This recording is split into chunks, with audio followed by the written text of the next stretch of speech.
안녕하세요. 안녕하세요. 요리를 좋아하는 선생님, 요리토리쌤입니다. 와! 구독과 좋아요, 댓글 달아주면 까져주지롱. 안 달아주면 안 주지롱. 조금만 주지롱. 자, 우리 저번 시간에 우리 이제 중국 한번 간단하게 복습해 보자. 중국은 일단은 영국과의 그런 무역 적자로 인해 가지고 영국이 아편을 갖다가 중국에 팔아먹었다 해서 청나라 이거지. 그래서 벌어진 게 아편 전쟁. 그래서 아편 전쟁에서 영국이 패배해서 일어난 게 조약이 난징 조약. 그 다음에 에르오 사건으로 2차 아편 전쟁이 벌어지고 영국과 프랑스의 연합군이 청나라의 수도 베이징을 점령하고 또 매전 청나라가 패배했고 매전 조약이 텐진 조약과 베이징 조약. 특히 베이징 조약은 러시아가 연해주를 차지하게 되는 조약. 그렇지. 이렇게 이제 서양 열강과의 이렇게 여러 차례 패배를 이렇게 한 청왕조의 무능함 때문에 이제 밑에서 농민들이 반란을 일으켰지. 그때서 일어난 운동이 태평천국 운동. 태평천국 운동은 크리스트교와 유교가 서로 짬뽕이 돼가지고 이렇게 얘네 사람들이 이제 토지 균등 분배, 뭐 남녀 평등, 신분제 폐지 이런 것들을 이제 막 내세우면서 와 해서 그지 이렇게 크게 일어났다 그랬지. 근데 이걸 갖다가 누가 진압했다? 그 한인 지주층들, 땅 가진 사람들과 이 서양의 그런 열강의 군대가 같이 연합해서 이 태평천국 운동을 진압했다. 그런 다음에 일어났던 게 이제 양무운동. 거기서 보면 이 아편 전쟁의 패배와 태평천국이 진압되는 걸 보았던 이 청나라의 지배층들, 특히 한인 지주층들을 중심으로 해가지고 야, 서양 기술이 정말로 세구나. 서양의 군사가 정말로 세구나. 그래서 우리도 서양의 기술만 도입하자. 서양의 물물만 도입하자. 정치 제도는 그냥 그대로 중국 걸 쓰고. 그렇지. 중체서용이라고 한다 해서. 그런데 이게 이제 실패를 했다고 했지, 그지? 실패를 해버렸어요. 그 다음에 일어났던 게 이제 변법 자강 운동. 그러니까 양무 운동처럼 이렇게 서양 기술만 배워서는 안 된다. 모든 걸 다 개혁해야 된다. 정치, 제도, 교육, 모든 모든 제도들을 다 바꿔야 된다 하는 게 바로 변법 자강 운동. 이 일어났다고 했어, 그지? 이것도 역시 서태후를 비롯한 보수 세력들이 그랬던 반발로 그 탄압을 해가지고 100일 만에 그냥 실패로 끝나버렸어. 이렇게 두 번의 어떤 위에서부터의 개혁이 양무운동과 변법자강운동이 이제 실패로 끝나니까 다시 아래서 의화단의 난이 일어나는 거야. 농민들로 하여금. 이게 이제 처음에 농민들이 일단 이 외세 배격, 크리스트교를 반대하고 서양인들이 세운 모든 걸 다 파괴하자. 이런 그리고 부청멸양. 청나라를 부흥시키고 부자로 하게 하고 멸양. 서양 세력을 멸망시키자. 이렇게 해서 의화단 운동이 일어난다고 했어. 근데 이 이제 의화단 운동도 역시나, 이게 뭐 영국, 독일, 프랑스 등 이렇게 청나라에 들어와 있던 8개국 서양 연합군에 의해서 진압이 되어버렸고 실패로 끝났다. 그래서 세웠던 한 조약이 신축조약. 이제 신축조약은 이제 이 서양의 세력들이 자기들이 테러를 많이 당했으니까 베이징에다가 외국 군대를 갖다가 주둔시키겠다. 그리고 막대한 배상금, 우리 거 다 파괴됐으니까 돈 내놔. 배상금 등을 이렇게 지불을 요구했다. 그런 다음에 이제 이렇게 다 뭐 아래부터 개혁도 안 되고 위에부터 개혁도 안 되고 다 안 되다 보니까 이제 순원을 중심으로 삼민주의를 주장하는 순원이 이제 신의 혁명이란 걸 일으키는 거지, 그렇지? 신의 혁명이 일으켜가지고 청왕조를 멸망시키고 중화민국을 수립하게 된다. 이게 이제 아시아 최초의 공화국이다. 근데 이것도 역시나 이제 아주 혼란스러운 그런 왜 둘이서 손을 잡고 있지? 아주 어떻게 혼란스러운 어떤 이 이제 시기여 가지고 그 군대를 장악하고 있던 위안스카이에게 순원이 총통의 대총통 자리를 양보했고 또 위안스카이는 어떻게 황제가 되려는 욕심을 부렸다가 죽고 그 위안스카이 군대를 갖다가 위안스카이 부하들이 쪼개가지고 이렇게 나눠 가지는 바람에 군벌, 전국 각지에 군벌이 이렇게 막 생기게 되었고 이후 아주 복잡하고 또 혼란스러운 중국의 상황이 앞으로 벌어질 거야. 여기까지 우리가 중국에 대해서 복습을 한번 해봤어요. 이번에는 일본이야. 일본은 원래는 일본은 이제 임진왜란 이후 17세기, 18세기, 19세기 초반까지 이제 막부 정권, 무사 정권이지. 무사들이 이렇게 정권을 잡는 걸 무사 정권을 우리가 막부라고 하잖아. 특히 이 에도 막부가 이 250년 동안을 갖다가 이렇게 일본을 장악하고 있었단 말이지. 그러니까 이때에는 이제 일본도 보면 천황은 있어. 근데 천황은 아무런 힘이 없고 이 쇼군, 장군, 막부의 최고 이 자리는 쇼군이라는 그런 장군이 자기가 이렇게 이제 그 정권을 갖다가 잡고 있었단 말이지. 자, 그렇게 잡고 있다가 이제 일단은 일본은 이렇게 그 초기에는 에도 막부 시절에는 이런 그 외국의 어떤 그런 통상 요구를 갖다가 이제 거절해 왔어. 흥선대원군처럼 거절하고, 그러니까 제한적인 그런 무역을 했었어. 이게 나가사키라는 그 항구를 통해서 이제 네덜란드하고 중국하고만 무역을 해왔었단 말이야. 이제 그러다가 청나라의 아편 전쟁이 일어나는 걸 봐. 그러니까 이 청나라가 완전히 이 서양 세력에게 이렇게 개발리는 걸 보고 이제 겁을 집어먹은 거야. 그래서 이제 외국에 대한 어떠한 이 열강들에 대한 어떤 그런 무역 통상 요구에 대해서 변화가 생기기 시작해. 이제 그러던 와중에 이제 미국의 페리 장군이 제독이 이끄는 군함이 이제 일본을 공격하러 온 거야. 페리 제독에. 그러니까 그 페리 함대에 그런 이 개항을 요구를 하면서 막 이게 이제 대포를 빵빵빵빵 쏘기 시작한 거야. 일본에다가. 그러니까 즉 일본 너가 전쟁할래, 개항할래? 그러니까 일본은 거기서 이제 겁을 먹고 우리에게 딱 1년만 시간을 주세요. 1년 뒤에 1년 동안 생각할 시간을 주세요. 그래가지고 일단은 이제 페리 제독이 이끄는 함대는 철수하고 딱 1년 뒤에 1854년에 다시금 이렇게 군함을 끌고 일본으로 들어오지. 여기서 이제 일본은 바로 항복을 해버리고 이제 미일 화친 조약을 맺고 또 곧바로 또 그 다음에 미일 수호 통상 조약을 맺음으로써 이제 일본이 개항을 하게 된 거야. 일단은 뭐 일단은 알아둬야 될 거는 일단은 이제 이 미국의 페리 그 함대의 개항 요구가 있었고, 여기서 완전히 이게 막 이제 무력 시위 막 대포를 벙벙 쏘면서 야 항복 전쟁할래, 개항할래.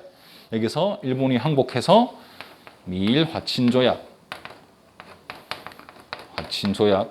체결하고 또 미일 수호 통상 조약을 체결함으로써 일본은 이제 개항을 하게끔 됐단 말이지. 일본은 이제 개항을 하게끔 되었다.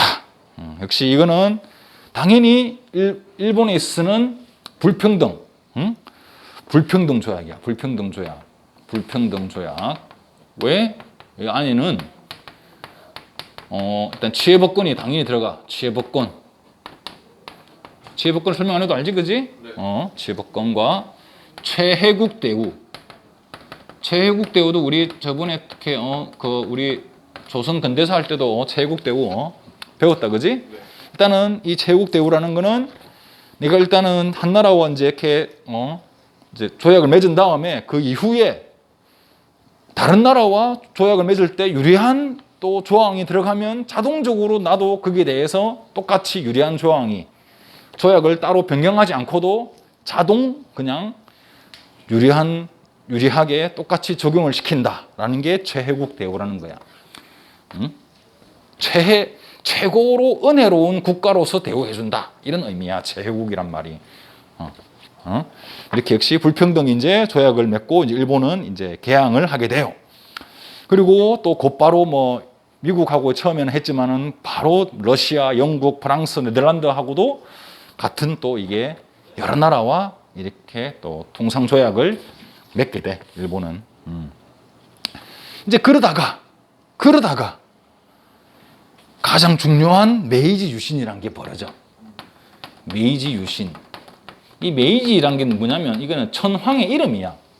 천황의 이름이 이 당시 천황 이름이 메이지였어. 메이지고 유신이란 거는 우리 유신헌법 할 때, 그렇지? 뭔가를 새롭게 뭐 이렇게 바꾼다는 뜻이가 유신이란 말이야. 그러니까 메이지 그 천황 때 새롭게 바꾼다는 의미가 있는 게 메이지 유신. 1868 8년에 이 메이지 유신이라는데 이게 왜 일어났냐고 일단 배경을 보면 이제 저 일본에는 원래 이제 이제 막부 정권이 있고지 막부 정권이 있고 그 지방에는 그 지방의 영주 세력 이 다이묘라고 그래. 다이묘가 지방에 좀 힘 있는 세력인 다이묘와 그런 하급 무사들이 이 막부와 이 서양 열강과의 이게 그런 이 불평등 조약을 보고 너무 또 일본 정부가 이게 막부 정부가 무능해 보이는 거야. 응? 무능하고 특히 이제 그 다음에 또 외국 상품들이 이제 이게 통상 조약이 시작됐으니까 외국의 물건들이 막 들어오면서 일본의 경제가 안 좋아지기 시작해. 물가도 막 오르고 이러니까 거기에 대한 이제 막 이제 이 막부 정권의 무능함을 탓하면서 막부 정권을 갖다가 없애려는 막부 정권을 뒤엎으려는 그런 움직임이 일어나기 시작해. 그럼으로써 어떻게 이제 일단은 다시금 아주 옛날처럼 천황을 중심으로 새로운 정부를 만들어 보자라는 이런 움직임이 바로 일어난 게 바로 이 메이지 유신이란 말이야. 메이지 유신은 일단은 다이묘 하급 무사들 사무라이들이지 무사들과 이 개혁 세력들이 처음에는 함께 이렇게 중심이 돼가지고 천황 중심의 어떤 새로운 정부를 수립하자 하는 그런 목적에서 메이지 유신이 일어나. 그러니까 처음에는 이 메이지 유신은 약간 뭐랄까 이제 반외세 성격을 띠었어. 이제 서양 세력에 어떤 침략해 오니까 거기에서 처음에는 반외세 성격을 띠다가 일단은 서양을 이기려 그러면 서양을 알아야 된다 해가지고 이제 서양을 이제 배우자 이런 쪽으로 이렇게 이게 흘러가. 그렇게 이제 이렇게 흘러가가지고 그래서 이제 외국에다가 이게 사절단을 보내는 거야. 그게 바로 이와쿠라 사절단이란 거야. 거기 사진도 나와 있을 걸. 일단은 초기에는 약간 반외세, 서양을 배격하자 해서 그러면 서양을 배격하고 서양과 싸워서 이기려면 서양을 알아야 된다.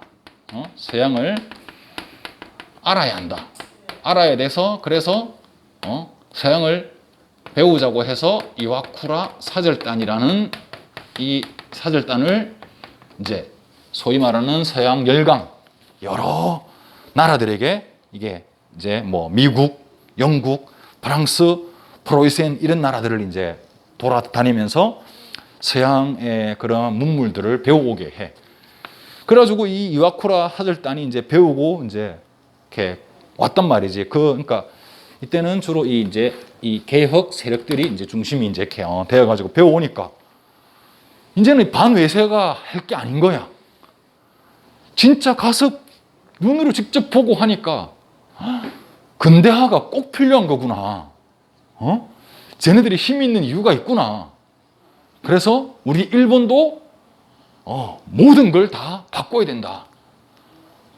그렇게 이제 해서 이렇게 그렇게 큰 어떤 그런 이제 근대화, 대대적인 근대화 운동을 일어나는 게 바로 이렇게 한 다음에 이게 이제 생각이 바뀌어가지고 대대적인 근대화 운동이 일어나는 게 바로 이거를 메이지 유신이라고 한다는 말이야. 메이지 유신을 한다는 말이지. 일단은 이 메이지 유신의 내용은 일단은 이제 천황 중심의 중앙 집권 국가를 수립하는 게 목표였어. 그래서 이제 거기서 이제 여러 가지 정책을 하는데 뭐 일단은 근대화 정책으로는 일단은 봉건제하고 신분제를 폐지시켜. 봉건제와 신분제 폐지. 옛날에 어떤 이제 그 봉건적인 사상들, 그리고 신분제가 있던 그런 것들을 폐지하고, 그다음에 부국강병, 그러니까 나라를 이제 부자가 되게 하고 이제 군사력을 키우는 정책으로는 이제 뭐 서양 기술을 도입하고 조세 제도를 개혁하고 상공업을 육성하고 징병제, 모든 국민이 다 군인이 일정한 나이가 되면 군인이 되는 그런 징병제를 갖다가 실시를 하는 등 이렇게 이제 모든 제도와 이런 것들을 바꾸게 되는 거야. 그러니까 이제 봉건제와 신분제 폐지는 약간 정치 제도를 바꾸게 되는 거고, 그지? 서양 기술 도입과 조세 제도나 상공업 육성이나 징병제 같은 거는 제도를 싹 다 바꾸게 되는 거야. 그리고 외교 정책으로는 유럽과 미국 등 그런 서양 열강의 이와쿠라 사절단, 아까 말했듯이 이와쿠라 사절단을 파견해서 서양의 학문과 제도를 배우고 이제 근대 교육도 실시를 하게 돼. 근대 교육도 실시를 하게 된단 말이야. 근대적인 교육을 실시를 하게 돼요. 자, 근데 이 말하면 이 이와쿠라 사절단에 누가 있었냐면 젊은 이토 히로부미가 있었어. 그 안에 보면 젊은 이토 히로부미가 있었단 말이지. 이 자식이 이제 이렇게 거기서 자기들한테 미국에서 이렇게 이제 이 당한 걸 갖다가 그대로 한국에 와서 강화도 조약 운요 사건으로 해서 군함을 해서 조선 보고 대포를 벙벙 쏘면서 개항할래? 전쟁할래? 그래 가지고 똑같이 하는 거야. 그러면서 불평등 조약을 갖다가 미국한테 당한 걸 똑같이 한국 이제 조선에다가 실시한 거야. 이제 그러면서 이제 이게 이 이토 히로부미가 이제 이 개혁 세력의 가장 중심 세력이 되거든. 그래가지고 이 이제 조선을 갖다가 집어삼키려는 이 계획들을 차곡차곡 해 나간단 말이지. 나쁜 놈의 자식들 말이야.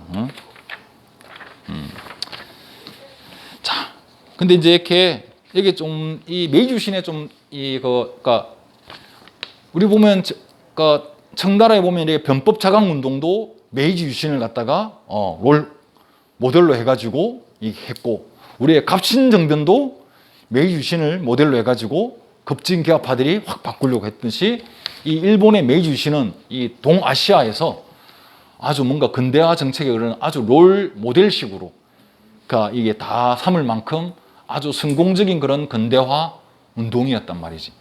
근데 여기서도 한계는 있었어. 한계는 있는데 뭐냐면 그 한계가 이게 이제 그러니까 어떤 백성들의 어떤 그런 생활 이제 조건이라든지 그런 좀 약간 민주주의적인 어떤 그런 거에는 소극적이었어.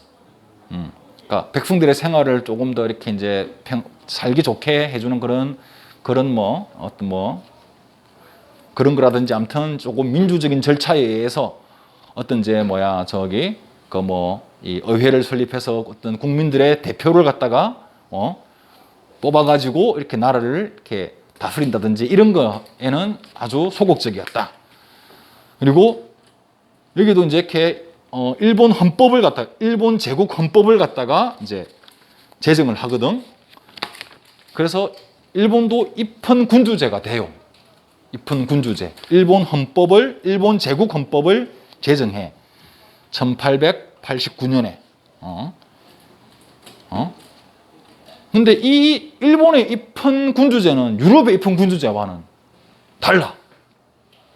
유럽에서 시작한 입헌군주제는 뭐야? 헌법은 왕은 존재하되 왕도 헌법을 따라야 한다. 왕은 그냥 상징적인 존재로만 남는다.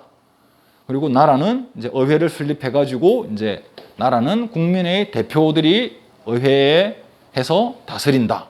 이게 원래 입헌 군주제의 원래 의미인데 일본의 입헌 군주제는 천황이 절대적인 권력을 갖는, 그러니까 헌법은 있는데 거기서 왕이 상징적인 존재가 아니라 왕이 아주 강력한 권한을 가지는 그러한 입헌 군주제를 갖다가 이렇게 실시를 한 거야. 이게 유럽의 입헌 군주제와 차이점이지. 일단은 뭐 의인은 아무튼 뭐 아시아 최초로 근대화에 성공을 했다는 거, 그리고 뭐 굳이 입헌 군주제를 갖다가 확립했다는 거, 뭐 정상적인 입헌 군주제는 아니지만 이때부터 이제 이게 이 천황 중심, 이 천황이 인간이 아니고 신으로 이렇게 생각하는 신격화를 시켜, 천황을 갖다가 일본에서는 거의 신처럼 이렇게 하고, 그러한 문화가 지금까지도 쭉 이어져 와가지고 천황은 신의 아들이다라는 식으로 그렇게 이제 아무튼 천황이 이제 신격화가 돼가 신격화로 이렇게 삼았다. 그렇게 됐고, 자, 우리 뭐 아까 의에 다 이렇게 밑줄 다 그었지, 그렇지? 아시아 최초로 근대화에 성공했다. 입헌 군주제를 수립했다. 이런 거. 자, 자, 근데 이제 여기서 또 하나 보면 아까 이제 이게 메이지 유신을 갖다가 이렇게 했던 세력은 다이묘와 일부 다이묘와 하급 무사와 개혁 세력들이 중심이 되었다고 했는데, 이제 이때 이제 일본 이제 메이지 유신이 일어나 가지고 어떤 일이 있었냐면 이제 시내에서 이제 이게 이 무사들이 칼을 차고 예전에는 이제 다니고 약간 일반의 그런 백성들이 무사들을 무서워했는데, 이제는 이 메이지 유신이 성공하면서 이 하급 무사들이 절대 칼을 차고 다니지 못하게 한 거야. 칼 차는 거 금지. 이걸 갖다가 이제 하고, 그러다 보니까 이 원래 사무라이 계급들은 싸움할 때, 전쟁할 때 필요했던 존재들이란 말이지. 근데 얘네들이 이제는 쓸모가 없게 된 거야, 사무라이 존재들이. 그냥 놀고 먹고 그냥 완전히 뭐 어디 뭐 깡패들처럼 그냥 막 우르르 그냥 떼지어서 몰려다니면서 백성들한테 겁주고, 이러한 존재가 그냥 이게 되어 나갔단 말이야. 그러니까 이제 이러한 이 메이지 정부가 이제 이러한 이제 이게 사무라이들을 갖다가 이제 거기서 칼도 못 차게 하고 약간의 그런 사무라이들이 했던 그런 이 권위가 땅에 추락하게 돼. 어떤 사무라이한테 줬던 특권도 다 없애버리고. 그러니까 이게 이제 이 사무라이들이 이제는 먹고 살 게 없는 거야. 먹고 살 게 없어서 이제 불만들이 굉장히 많았었어. 그래가지고 이거는 뭐 그냥 그 여담인데, 이제 거기서 이제 이 개화파 세력 중에서 일부는 이 지금 남아 들어온 이 사무라이들을 이게 지금 골칫거린 거야. 골칫거리도 얘네들이 어떻게 하냐? 그러면 조선을 침략하자. 조선을 한 번 더 우리 임진왜란 때 했던 것처럼 조선을 침략해가지고 이 사무라이들을 이용해서 조선을 침략해서 조선을 바로 먹어버리자라는 어떤 그런 이론을 펼치는 게 그게 정한론이라는 이론이 있는데, 정한론. 한은 이제 우리 삼한, 한반도의 삼한. 그러니까 한은 이제 그 우리 조선을 말하는 거야. 정은 정벌한다. 조선을 정벌해가지고 저 사무라이들로 하여금, 왜냐면 이 불만들이 많으면 언젠가는 얘네들이 폭동을 일으킬 수 있단 말이야. 그럼 일단 그 폭동이 일어나기 전에 이 불만들을 잠재워야 되는데, 그래서 일부 이제 개혁 이제 그 세력이 얘네들을 이용해서 조선을 침략해버리자라고 이렇게 그러한 주장들이 막 이렇게 정한론이 막 내세워졌는데, 아까 이와쿠라 사절단의 이 개혁 세력의 중심이었던 이토 히로부미가 그걸 반대를 해. 아직은 시기상조다. 아직은 시기상조고, 이런 이제 옛날 무사들을 데리고 가봤자 이렇게 뭐 승리한다는 보장도 없고, 그래서 일단은 대신 그렇게 이제 시기상조라고 해서 이제 일단 이제 거절을 해. 이렇게 거절을 해서 차라리 그러니까 조선을 갖다가 이제 그러니까 이게 군사적으로 침략할 게 아니라 조선을 개항시켜 가지고 우리가 일단은 경제적으로 먼저 조선을 갖다가 이렇게 야금야금 집어먹고 결국에는 조선을 식민지화하는 그런 단계적인 방법을 취하는 것이 일본에 더 유리하다. 이런 식으로 이렇게 해서 그렇게 이제 그래가지고 그때 이제 아까 말한 운요 사건을 일으키고 조선을 개항을 강화도 조약으로 조선을 개항시키게 돼. 그냥 그랬던 것 일이 있었다. 그러니까 정한론이라는 것도 있었다. 그리고 이제 일본의 침략과 조선의 개항. 보면 이제 일본이 이제 일본은 메이지 유신 이후 근대화에 성공했지, 그지? 그래가지고 이제 적극적으로 대외 팽창 정책을 실시하는 거야. 대외 팽창 정책. 이제는 그러니까 밖으로 나가자. 우리는 이제 근대화가 됐기 때문에 다른 서양의 열강처럼 이 아시아를 우리가 아시아를 갖다가 집어삼키자라는 목적에서 이제 적극적인 대외 팽창 정책을 전개를 해요. 그리고 일단은 처음에는 류큐 지역이 어디냐면 지금의 오키나와인데 실제로 뭐냐면 이게 오키나와는 일본 본토하고 굉장히 멀리 떨어져 있어. 그리고 옛날에 류큐 왕국이라고 따로 그런 나라가 있었거든. 이제 일본이 있고 류큐 왕국이 있고 이제 조선은 일본하고도 이렇게 이제 사신을 보내고 또 류큐 왕국하고도 사신을 보내는 등 따로따로 있었는데 이제 이 일본이 이제 류큐 오키나와를 점령을 하고 난 다음에 이제 조선을 침략을 하려고 이렇게 이제 하지. 그래서 이때 이제 조선의 상황은 우리가 근대사에서 배웠듯이 흥선대원군이 집권하던 시기였고, 흥선대원군은 그 서양 열강의 개항 요구를 거부했고 통상수교 거부 정책을 이렇게 유지를 했잖아, 그지? 그러다가 운요 사건으로 강화도 조약이 체결된다. 뭐 이 사항들은 우리가 근대사 때 다 배웠던 내용들이니까 오늘 유진이가 있으면 한 번 더 설명해 줄 거지만 유진이 없으니까 통과를 하겠어요.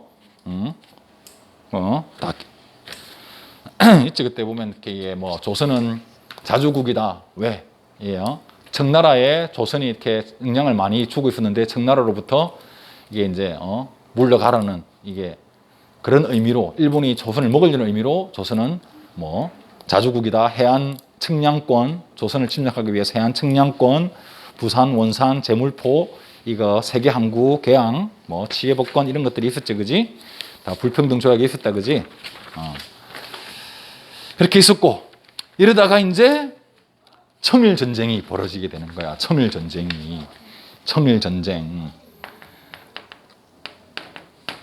얘네들은 말이야, 뭐 저거 일본에서나 청나라에서나 싸우지 말이야. 괜히 조선 땅에 들어가지고 우리나라에서 저거 청일 전쟁인데 이 청나라 일본에 싸워야 되는데 왜 조선 땅에서 싸우냐고. 짜증나고로 말이야. 자, 우리가 이제 이모군란이 1882년에 일어났고 이모군란은 이제 또 청나라 군대가 와서 진압했고 그래가지고 일본의 뭐 이게 그 공사관이 뭐 불타고 일본 그 이제 신식 군대인 벨기군을 가르치던 일본인 교관도 몇 명 죽고 이렇게 했다, 그지? 그러다가 그 2년 뒤인 1884년에 갑신정변이 일어났다, 그지? 급진 이 개화파들이 메이지 유신을 롤 모델로 해가지고 정권을 확 엎어버리는. 근데 비록 이제 이것도 역시 3일 만에 또 청나라 군대에 의해서 진압이 되어버렸다, 그지? 이 갑신정변으로 해가지고 실제 이때 이제 일본군과 청나라가 한번 우리 조선에서 한번 싸울 뻔했단 말이야.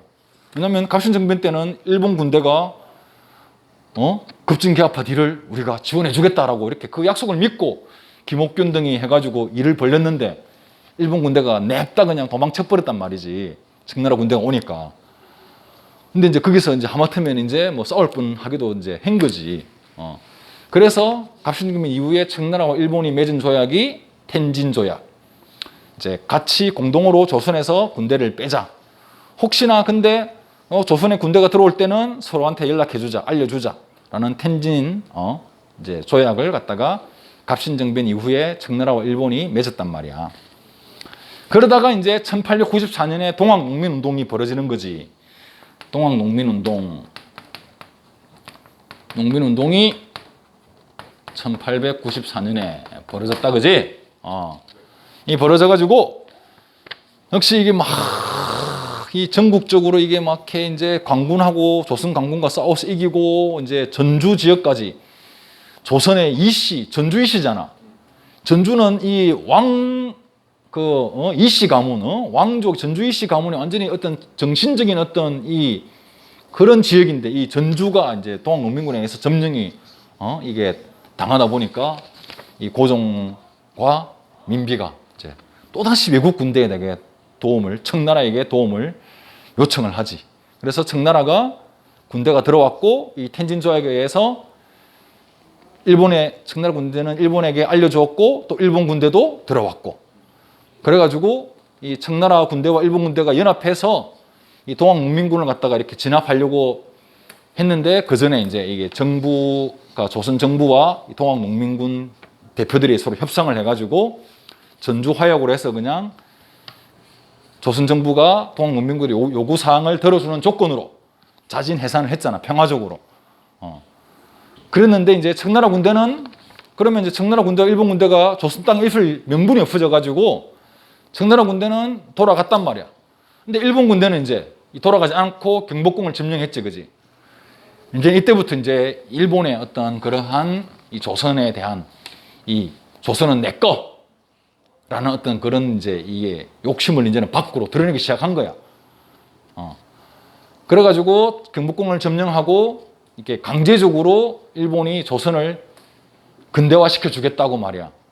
이렇게 막 이렇게 해서 뭐 김홍집의 그런 친일 내각을 갖다가 세워서 뭐 갑오 개혁 같은 걸 갖다가 이렇게 이제 추진하고 하지.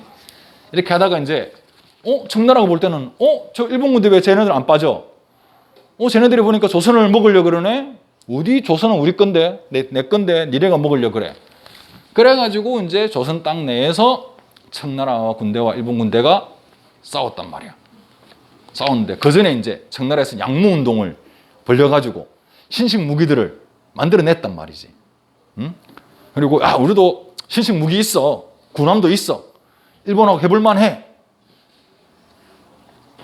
그랬는데 이제 일본하고 전쟁을 벌였는데 육지전에서도 청나라군이 대패하고 바다에 해전에서도 청나라군이 대패를 해가지고 청나라가 완전히 이 대패배를 해버리고 일본의 승리로 끝났단 말이야.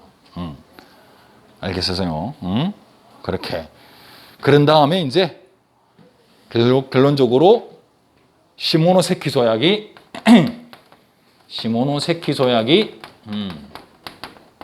조약을 청나라와 일본 사이에 체결을 한다.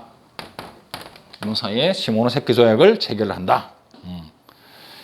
이 이제 내용은 일본이 청나라로부터 랴오뚱 반도와 타이완을 갖다가 넘겨받는다. 랴오뚱 반도와 타이완 넘겨받는다.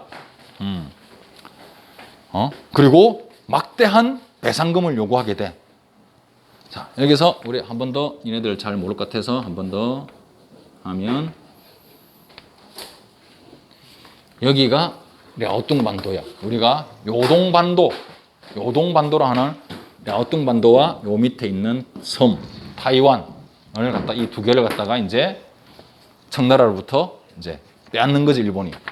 빼앗게 되고 막대한 배상금도 받게 되는데 이때 이제 러시아가 나서는 거지. 러시아가 탁 나서가지고 러시아 혼자서 안 되고 러시아가 프랑스와 독일을 끌어들여가지고 삼국 간섭. 야, 너가 청나라에 너무 이렇게 지나치게 왜 일본이 이제 너무 이제 커지는 걸 이 러시아와 프랑스와 독일이 이제 이게 또 견제를 하는 거지. 이렇게 그래가지고 야, 랴오뚱 반도는 돌려줘. 청나라에게 돌려줘 해서 할 수 없이 일본은 여기서 러시아와 프랑스와 독일과 바로 또 싸우기에는 힘이 부족했기 때문에 이 랴오뚱 반도는 다시 청나라에게 반환시켜주고 대신 타이완만을 갖다가 자기들이 점령해서 여기를 식민지로 만들어 버린다. 그게 바로 삼국 간섭이다, 그지? 자, 그러니까 이제 이게 이제 이때부터 이제 러시아에 대한 일본의 어떤 그런 이 반감과 적대감이 생기는 거야. 아이, 저 러시아 저 자식들 말이야. 저것 때문에 우리가 이 중요한 땅을 먹을 수 있었는데, 이또 사이가 싹 안 좋아졌어. 그러니까 또 러시아가 사이가 안 좋은 나라 한 나라 돼 있지. 영국이 있단 말이야. 이때부터 이제 영국과 일본이 서로 공동의 적은 이렇게 공동의 적을 가진 우리는 친구 이래가지고 이제 영일 동맹 같은 걸 맺고 하잖아, 뒤에 가서. 자, 이때 뭐냐면 이 청나라에서 막대한 배상금을 요구를 세모노 세키 조약에서 배상금을 받아내잖아. 이 배상금 금액이 얼마냐면 일본의 약 4년치 예산을 갖다가 받아냈대. 원래가 이제 우리가 이제 예산이란 게 1년 동안 그러니까 세금으로 이렇게 국민들한테 이게 모아가지고 1년 동안 나라를 운영하는 그 돈이 1년치 우리가 예산이라는데 이 전쟁에 승리함으로써 4년치의 예산에 해당하는 막대한 돈을 받아낸 거야, 청나라한테. 이 돈을 가지고 이제 일본은 뭘 했느냐?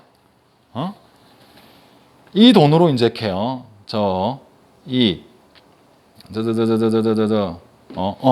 이게 이제 이 일본이 일본의 그런 공업화를 이루어내. 공장들을 막 지어가지고 이제 일본이 근대 공업화를 이루어내고 군사력을 확 강화시켜가지고 이제는 거의 제국주의 프랑스나 영국과 러시아에 맞먹을 만한 힘을 키우게 되는 게 바로 이 청일전쟁에서 받아낸 이 그 돈 가지고 다 일본이 해낸 거야. 조약으로 이 배상금을 가지고 일본은 공업화를 이뤄내고 플러스 강력한 군사력을 만들어내 가지고 이제는 완전히 제국주의화가 돼가는 거야. 제국주의와 어깨를 이제 비슷하게 이렇게 만들어 나갔다는 거지. 이러면서 이제 이게 동아시아에 있었던 이게 이제 이렇게 이 동아시아의 질서가 이제는 이게 변화가 생기지. 원래는 동아시아의 최고는 청나라였는데 청일전쟁으로 인해서 청나라가 일본에 깨졌기 때문에 이제는 일본 중심으로 일본 중심이었던 그런 동아시아 영향력이 이제 벌어지게 되는 거야. 그래가지고 이제 일본은 이제 청나라와 조선에 대해서 아주 간섭과 이 자기들의 힘을 갖다가 누르게 돼버리는 거지. 그러니까 이게 이제 조선은 힘이 없으니까 그 사이에 이제 을미사변이 일어나고 아간파천이 일어나가지고 조선은 이제 청나라도 이제는 힘이 없어. 청일전쟁을 보고. 그래서 러시아한테 붙는 거야. 고종은 이제 믿을 거는 러시아밖에 없다. 해서 러시아에 이렇게 이 도움을 받으려고 해. 그래서 이제 아까 아간파천 이런 게 있었고. 그러다가 이제 이렇게 팽팽한 데서 이제 러시아와 일본이 이제 드디어 붙게 되는 거야. 러시아, 일본 한판 붙자. 그렇게 러일 전쟁이 벌어진다. 러일 전쟁이 러일 전쟁이 벌어지게 된단 말이지. 일단은 아무튼 이게 뭐 이제 배경 보면 일본이 아까 그거 산업화에 성공했다 그랬지. 일본이 아까 그 막대한 배상금으로 산업화 거의 일본의 산업혁명이 성공적으로 되고 그리고 막 어떤 그런 이제 이 중공업이나 군함들이나 이런 무기들을 만들어내는 무기 공장들이 굉장히 많이 세워지게 돼. 그래서 군사력이 굉장히 이제 세어지고. 그리고 근데 그러할 때 러시아도 역시나 한반도하고 만주 지방에 자기들이 그걸 또 집어삼키려고 한단 말이지. 그러니까 이제 먹는 건 하나인데 러시아도 탐을 내고 일본도 탐을 내기 시작한 거란 말이야. 그러니까 당연히 붙을 수밖에 없지. 그러다고 이제 일본이 승리를 하게 된다. 그럼으로써 일본이 승리함으로써 러시아와 포츠머스 조약이라는 걸 체결하게 돼. 포츠머스 조약. 이때 이제 일본은 이 영국으로부터 많은 도움을 받지. 영국으로 영일 동맹, 1차 영일 동맹, 2차 영일 동맹을 이렇게 맺어가지고 그 전쟁의 비용을 갖다가 영국이 전쟁 비용도 대주고, 그리고 이제 영국은 어디를 먹어? 이제 그 영국은 인도 차이나 반도를 먹는 그걸 갖다가 식민지하는 걸 인정해주고, 일본이 조선을 식민지하는 걸 인정해주고, 또 미국과 일본이 또 가스라 테프트 조약 기억나나? 미국이 필리핀을 식민지로 먹는 걸 인정해주고, 미국은 일본이 조선을 먹는 걸 또 식민지를 인정해주고, 이렇게 일본은 영국과 조약, 미국과 조약 체결해서 완전히 이 조선에 대해서는 확실히 조선 땅은 일본 거란 걸 도장을 꽉 찍어 버리는 거지. 그러다가 이제 그렇게 아무튼 러일 전쟁에 일본의 승리로 끝이 나고, 포츠머스 조약으로 일본의 승리로 끝이 난다. 그래서 이제 일본은 보다 더 이제 대륙으로 진출하려는, 중국 전체를 먹으려고 진출하려는 계획을 세우게 된다. 여기까지 하겠습니다.